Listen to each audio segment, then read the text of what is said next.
ನಿಮಗೆ ನಾನು ಈ ವೇದಿಕೆಯಲ್ಲಿ ಈ ವಿನಂತಿಯನ್ನು ಮಾಡಬೇಕಾ ಬೇಡುವ ಅಂತ ನನ್ನ ಮನಸ್ಸಿನಲ್ಲಿ ಇತ್ತು. ಆದರೆ ಒಂದಷ್ಟು ಜನ ಬಂದು ಪಕ್ಷಾತೀತವಾಗಿ ಬಂದು ಇಲ್ಲಿ ಬಂದು ಈ ಬೇಡಿಕೆಯನ್ನು ನೀವು ಮಾಡಬೇಕು ಮಾನ್ಯ ಉಪಮುಖ್ಯಮಂತ್ರಿಯವರ ಹತ್ರ ಅಂತ ವಿಚಾರವನ್ನು ಉಲ್ಲೇಖ ಮಾಡಿದ್ದಾರೆ.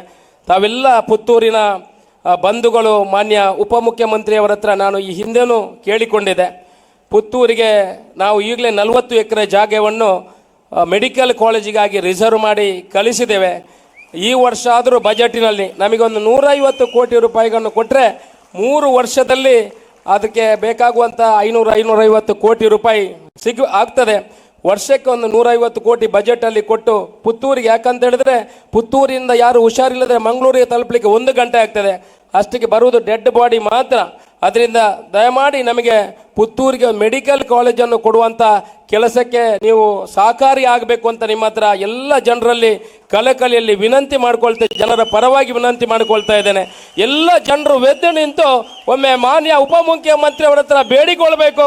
ನಮಗೆ ಮೆಡಿಕಲ್ ಕಾಲೇಜ್ ಚಪ್ಪಾಳೆ ತಟ್ಟುವ ಮುಖಾಂತರ, ಎಲ್ಲರೂ ಚಪ್ಪಾಳೆ ತಟ್ಟುವ ಮುಖಾಂತರ ಮಾನ್ಯ ಉಪಮುಖ್ಯಮಂತ್ರಿ ಅವರ ಹತ್ರ ಮೆಡಿಕಲ್ ಕಾಲೇಜ್ ಬೇಕು, ಮೆಡಿಕಲ್ ಕಾಲೇಜ್ ಬೇಕು.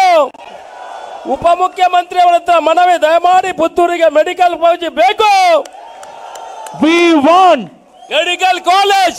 We want we want we want we want yes, ಇದು ಸನ್ಮಾನ್ಯ ಉಪಮುಖ್ಯಮಂತ್ರಿಗಳಲ್ಲಿ ವಿನಮ್ರವಾಗಿ ಪುತ್ತೂರಿನ ಜನತೆ ಕೋರಿಕೊಳ್ಳುವಂತಹ ಒಂದೇ ಒಂದು ದೊಡ್ಡ ಬೇಡಿಕೆ.